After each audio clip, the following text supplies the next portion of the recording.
GM everybody, welcome back. This is yours truly, L here, and today we're going to be talking about blue chip NFTs and these two major trends which have become a lot more popular, especially this year.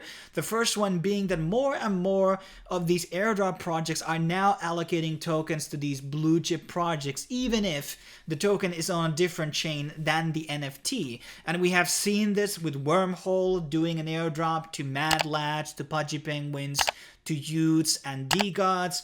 We saw this with Dimension giving a big airdrop allocation to Pudgy Penguins. We saw this with the upcoming Mint chain giving out mint passes to Pudgy Penguins and other NFT collections. And this trend is not going to be stopping anytime soon. And each, different chain obviously has their different blue chip collections. Some don't really have any, and some blue chip, NFTs and certain chains have not received any drops whatsoever. But we're definitely seeing this on Ethereum, on Solana, and also on IBC chains now. And this has been obviously kind of wise decision from the people who are doing these tokens, because you can't really Cybele NFT collections. If you want more decentralized distribution, obviously most of these blue chip NFT holders do not have like multitude of these NFTs, and obviously most NFT blue chip holders are whales, so it's good PR, and you have existing community which is popular and they can boost your token in different ways, so it's like very loyal users for the most part. So that's number one reason. And number two reason is more and more of these collections are now releasing their own token. Some of them have failed. I think the most successful release has been the Bored Ape Yacht Club, and that token is still, I believe, in the top 100, or maybe it's in top 200 right now. But that was a successful release, and I don't remember like how much was the all-time high, but at least like 30-40% of the value of the apes was paid throughout that token. At least I believe so. So this has been like a more newer dynamic, and introducing a token also increases potentially the lifespan of the NFT collection. Now we're going to be looking into some of these collections which are going to be doing airdrops, and obviously projects that might release their own tokens as well. And I do want to say that NFTs are very, very risky investments. A lot of the things that I bought last cycle have lost 95% of their value, and maybe like one or two NFT collections that I bought, regained value or gone above their initial value. So it takes skill to learn about which NFTs are going to be big, and there just has to be serious people behind it who are working really hard deriving value for the people who are holders. That's just the way it is. And let's kind of start flushing out a lot of these things. One of the things, what is becoming big right now is the whole rune stuff, which is going to be adjacent to the Bitcoin halving event. That's entirely of its own video, and there's already big, Ordinals collections like the bitmaps. We have the NodeMonkes. We have one collection which I will talk about in a second. We have the wizards and the pups, and there are couple of different options there. And we have even Bitcoin is not like very ideal for airdrops. We have started to see airdrops happening on the Ordinals chain, and a lot of them have been very valuable. The rune stones, I think they were $7,000, so only if you had like 4 Ordinals on your wallet, and you basically got rune stones. So that's crazy. So that was like a huge airdrop.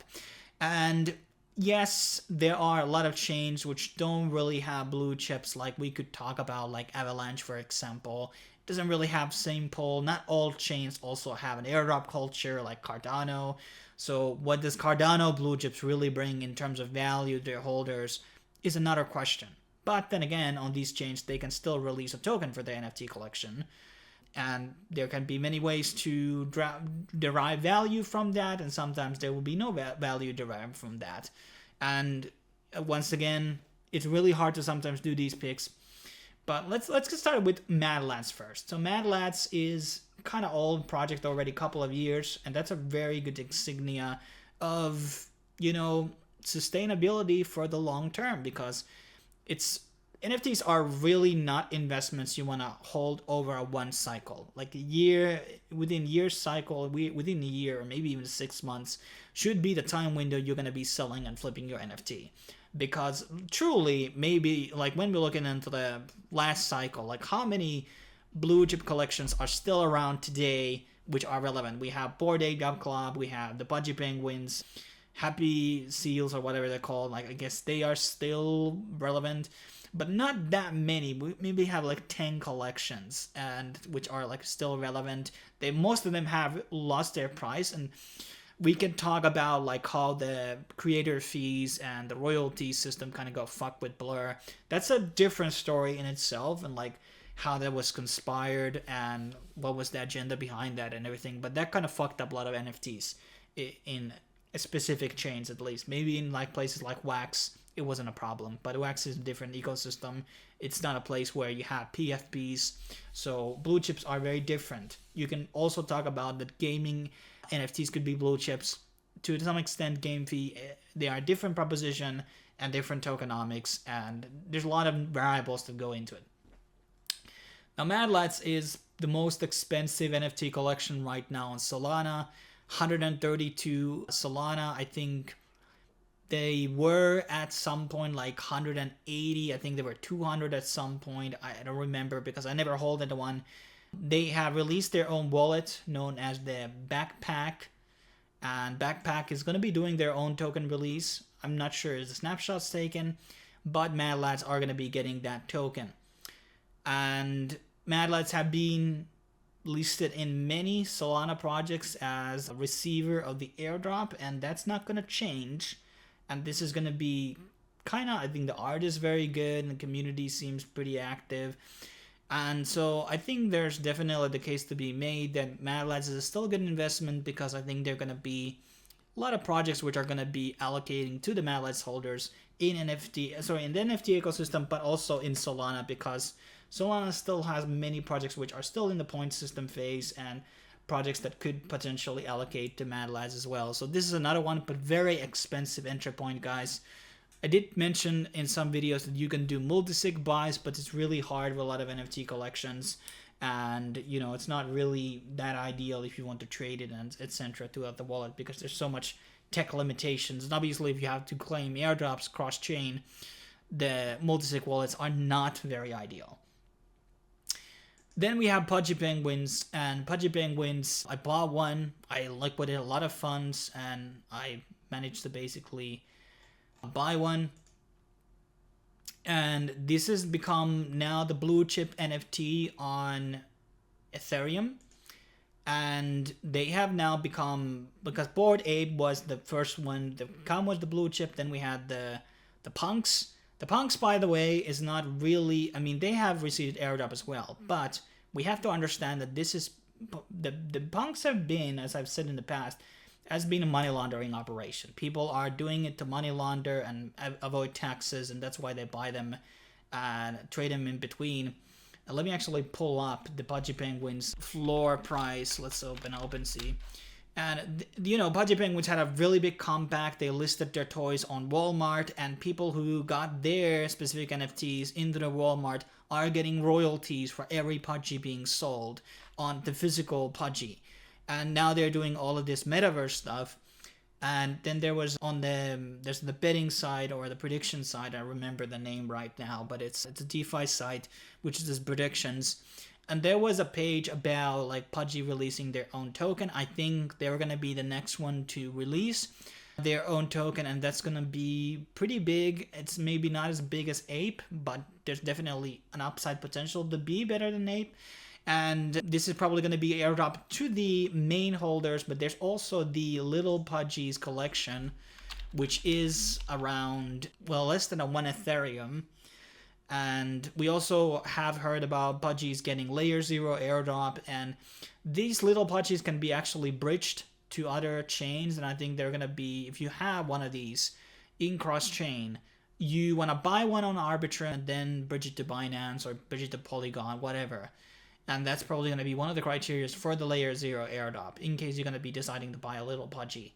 So this is a more accessible way. And I'm pretty sure if there's going to be an NFT release, they are also going to be dropping into these Little Pudgy holders. A little smaller allocation than the big ones, obviously, but allocation nonetheless.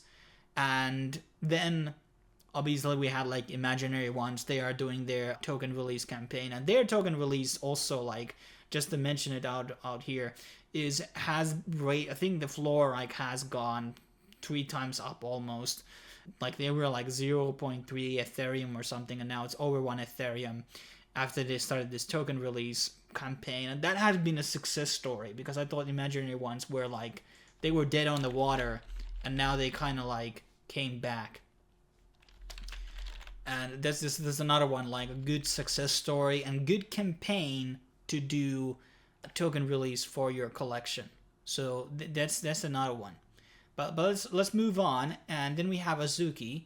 Now Azuki is basically working on with NodeMonkes, and they are releasing a layer 3 blockchain on Arbitrum. It's called Anime Chain, and Azuki holders are 100% going to be getting portion of those tokens. And then they have obviously they have 4 different collections. All of these are going to be getting something. The Azuki Elementals are the cheapest collection, 0.4 Ethereum rounded up. And then we have the beans. These are 0.5 ETH. I think I hold one of those at some point. No, I actually had these. These are 0.2. So all of these are likely going to be getting an token release on the Anime Chain. And then obviously there's going to be, and need to be understood that in Arbitrum layer 3s, I think you can have a different gas token aside from Ethereum. So it's potential that they could use that Anime token as the gas token on that chain, which would actually bring real value to Azuki's Anime Chain. But there are a lot of competition for a lot of these NFT chains right now, so remains to be seen, will Azuki last? They're a lot more affordable than they were at some point. 3.7 Ethereum is not like, it's a lot of money, guys. It's like, I understand that, and so it's not for everybody. But this could be another good value proposition for a token release. And when I'm buying Bluechips myself, guys, I'm expecting to sell at a loss, but I do believe that the token release combined with potential airdrops are going to be offsetting that potential loss. I do want to also mention that if they're going to be launching their own chain, there's going to be meme tokens and stuff like that, and 100% some of those meme tokens are going to be given out to these original OG NFT holders. So that's something that's almost given. So there's going to be a culture of drops happening to the main collections. That's why Anime Chain has a lot of potential, in my opinion. Then we have the Bad Kids. This is more like a recent new BlueChip entry, and they have become de facto IBC BlueChip NFT. There's not really anything outside. Well, there's one project we're going to be talking about last in this video, but the Bad Kids are also a bit more affordable than, well, we can talk about what is affordable in etc. Like anything over $1,000 for a JPEG, obviously, that's kind of expensive. Let's be honest about that. But they are Bluechips for a reason, because they have a high price tag to them. And they have received a couple of airdrops already, and they don't have a token either. I'm 100% sure about that. I think I saw some token, but I think it was fake. So they don't have a token yet, and they could do a token release. We're still having so many IBC drops coming out soon. And this was the first IBC-based NFT collection that kind of got a drop. I think it was within Dimension first, and then I saw it again at some point. And I'm probably going to be seeing again and again in the future. And right now the floor is 168k stars. Stars is not that relevant NFT chain, in my opinion. I mean, I dumped it a while back already, but you know, it's kind of more, we're kind of like the Bad Kids is kind of like carrying this chain, in my opinion. So this is $3,500 compared to Pudgy's, which are $20,000, or Mad Lads. This is a lot more affordable entry. And IBC chains, there's many airdrops in this ecosystem. Compared to EVMs, in some senses, there's more. So this has been another very good entry. I would consider it as a kind of, if you're like big fan on IBCs, you might want to buy these or buy one. But we could say also that Bad Kids had their run, and there's not going to be any airdrops after this. but then again, they don't have their own token yet, so that's also something that they could release. But what could be the potential utility of that token remains to be seen, and etc. But let's move on. Then there are obviously a couple of Ordinals collections. We talked about the monkeys and etc. One of the ones that I bought recently was Pizza Ninjas or Ninjas Pizza. These are inscriptions based on the sold pizza, you remember the story. And they have been getting a lot of airdrops. And something I probably should have mentioned earlier in this video, that the value is not just derived from the NFT, the potential token release and the airdrops, it's also from whitelists. A lot of people who are critiquing NFTs don't really talk about whitelists. Bored Ape Yacht Club didn't necessarily get like many airdrops. I think I can probably top of my head they may have gotten like 3 or 4, but the big, and plus some NFT drops. But the big thing that they have always gotten is like shit ton of whitelists. And some of these whitelist collections, especially now in the Bitcoin ecosystem, in Magic Eden and these other websites like Gamma, they have tiered sales. So the first is like whitelist sale, then there's a private sale, and then there's a public sale. But this tiered NFT sale system, which have become more popular, especially on Bitcoin and on Magic Eden website, is now introducing this tiered price system. So when you are whitelisted, you get to buy at 20% discount or something versus the public. So you're almost guaranteed to make profit, because if the NFT collection sells out, then we expect the floor price to be the public price at least. So you made just 20% bonus, by doing the flip. Just like, this is what I'm doing right now. I'm minting a lot of these whitelist things on Bitcoin, and I'm like dumping them within the first day, long as I'm not losing money, I guess. And that has been pretty good strategy so far. There's a lot more data to become, because I just kind of got in. And I think the Ninja's Pizza is kind of like one of the new up-and-coming collections on, I think this is the most bestly branded collection on Bitcoin right now. And we're going to be seeing huge wave of these rune things coming out, and there's going to be a lot of whitelists for those.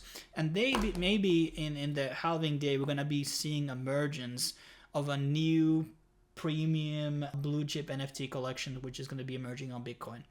But Bitcoin is so large that there's going to be room for a couple of different BlueChips, just like Ethereum is consisting of a couple of different BlueChips. These are currently priced at 0.19. I got at 0.39 or something, so I'm up. But for me, I'm holding now because I think there's been like 7 airdrops almost confirmed for Pizza Ninjas. So I'm kind of bullish on this. And I do actually like the art style too. I think this is kind of like the most closest to NFT that I would be wearing. Although my one looks kind of dumb. And I want to end this video on a potential an entry point. Good entry point. Because guys, I don't really like shelling out NFT collections in the channel in the begin with, because the best time to get into an NFT collection is during the mint. Because then I can't really derive like a fucking statistic out of my ass, but probably 90% of the time, if you don't buy on the mint price or don't have a discounted price, you're gonna lose money on these trades. Now we have an opportunity to buy this Mad Scientist collection, and this is an interesting thing because it's only minted with these lab tokens, and there's a speculation on just holding the lab tokens themselves. This is, by the way, a project which is endorsed by Osmosis themselves, and this could be becoming the de facto BlueChip project on Osmosis. 2 airdrops have been, by the way, confirmed already, and so this is, you can read on the whole fair launch. It's a pretty good system. So you can buy basically these tokens, a lab itself, because not all lab is necessarily going to be used for minting out this 10,000 collection. So 10 lab is required to mint a 1 Mad Scientist. And I just minted out 20 minutes before this video. I think it was $700. That's a big price point for a lot of people. Obviously, I understand that. But we are talking about blue chips here. This is kind of like the reasonable price of entry still. You can wait for the lab price to basically go down and then decide to basically buy out this Mad Scientist. And now I bought at $72. So people who buy now would get it at $690, the NFT.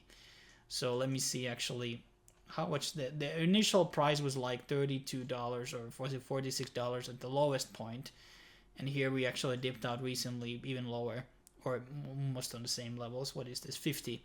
So this is a very interesting theory, in my opinion, because there's probably going to be more utility for lab in the future. So will people be using lab to mint out the scientists and getting the airdrops, or are people just going to be holding out the lab and dumping it once it becomes more valuable? I kind of saw that with like the Clone X, where they had these serums, which would essentially, you know, create the official NFT, and the serum's floor price actually went higher than the Clone X floor price. So that's the one thing. And the Clone X is not so tragic story, where I kind of thought I would buy the dip, and then I sold it even 5 times lower from the dip. So even things that we consider blue chip become shit if the teams don't actually provide value, or the team starts to produce other NFT collections which are not really keep bringing value to the older NFT collections. So there's a lot of like things you have to keep up with, especially the whitelists and the airdrops. But I'm saying that the value proposition of right now some of these blue chips is really good. And it's not for everybody. I'm just thinking like you want to diversify your strategies, how to make money this cycle. And sometimes holding a blue chip can do a lot of things. Obviously, the time of like maximizing that opportunity, imagine you had already Pudgy last year, or had a Miladys last year, you'd have gotten so many goddamn drops by at this point that those would have paid out, or they paid out them. But I will be reporting some of my gains that I will be making with some of these blue chips and telling you, and you can always ask me, have you dumped this, or are you still holding it, etc. And then we have like obviously on Saiyans, which I could have mentioned. I thought I would be mentioning the video, but I decided not to. So the Saiyans were another like a kind of success story on Say blockchain. Obviously they're kind of down, but they have, I think, received a couple of airdrops. But the end of the story is that the value proposition for NFTs is changing a bit more with these newly emerging NFT chains, which are bringing back royalties, and now more NFT collections are thinking about releasing their own tokens, and obviously they are starting to be acquired by big companies, and by doing that they get access to a lot of resources to build up Web3s and metaverses and other things. I mean, metaverse is kind of like dead at this point, but, or as a term, or like kind of a buzzword, but we're going to be seeing a lot more value being derived from all types of things. But I'm not gonna blab any longer. If you have some blue chips in your opinion which could have been mentioned on the video, leave a comment down below.